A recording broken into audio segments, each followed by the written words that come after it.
El tabernáculo, la morada de lo invisible y el patrón del cielo. La historia de Israel en el desierto es más que una simple crónica de un viaje. Es la historia de una relación profunda, marcada por un diseño arquitectónico sorprendente, el tabernáculo. Esta no era una tienda cualquiera, sino un santuario portátil, una estructura sagrada cuya existencia fue ordenada directamente por la voz de la divinidad a Moisés en el monte Sinaí.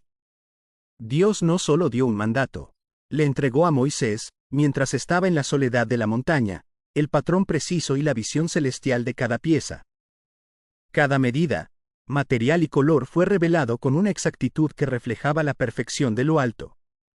El tabernáculo, o Mishkan, que significa morada, era la respuesta visible a la promesa de Dios, y harán un santuario para mí, y yo habitaré en medio de ellos. Su presencia física se convertiría en el corazón latente de su campamento.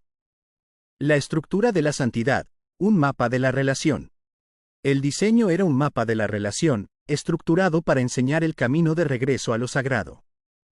La estructura se dividía en 3 secciones progresivamente más sagradas, cada una marcada por una transición de materiales y simbolismo.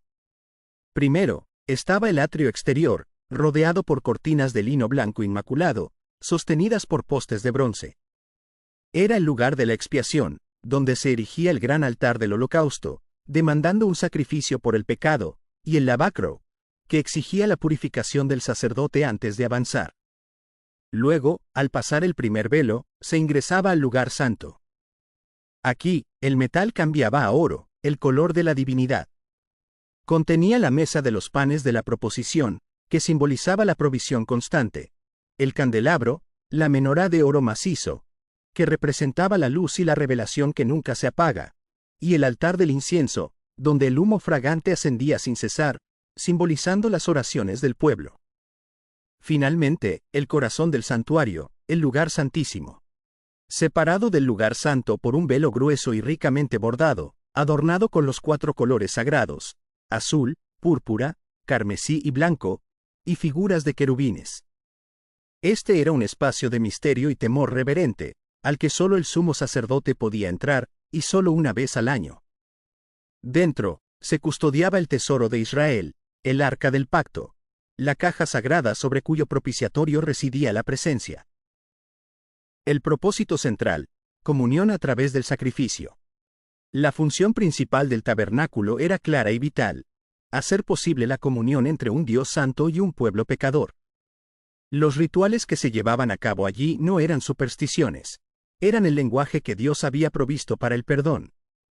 A través del sacrificio de los animales en el altar, el pecado del pueblo era simbólicamente cubierto, permitiendo que la presencia divina, manifestada por la columna de nube de día y de fuego de noche, permaneciera en el centro de su campamento. Era el centro de la ley, la enseñanza y la vida, un punto fijo de lo eterno en el caótico movimiento del desierto. El despliegue en el desierto, un Dios que acompaña. Quizás el aspecto más asombroso del tabernáculo era su naturaleza portátil. Cuando Dios indicaba el movimiento levantando la columna de nube, todo el complejo, bajo la dirección de Moisés, debía ser desmantelado. Esta tarea monumental recaía sobre la tribu de Leví, quienes eran sus guardianes. El lugar santísimo era desvelado, sus objetos cubiertos con mantos precisos según el mandato divino, y cada pieza, desde el poste más pesado hasta el gancho más pequeño, era cargada sobre los hombros de los levitas o en carretas. Este acto no solo demostraba la obediencia del pueblo, sino que ilustraba una verdad profunda: Dios no está atado a un templo o un lugar, sino que acompaña a su pueblo en su jornada. El santuario se movía con ellos, asegurando que la presencia estuviera donde ellos estuvieran. Reflexión final: el tabernáculo en nuestra vida diaria. La estructura de madera y tela fue desmantelada hace milenios, reemplazada primero por el templo de Salomón y luego por el de Herodes, pero el concepto central del tabernáculo sigue resonando profundamente en nuestra existencia. Nos recuerda que, si bien el Antiguo Testamento requería una estructura física y sacrificios constantes, la era actual está marcada por una verdad más trascendente. El velo que separaba al hombre del lugar santísimo fue rasgado, abriendo un camino directo hacia la presencia. El tabernáculo se ha convertido, en esencia, en un modelo de la vida espiritual. El atrio nos enseña la necesidad del perdón.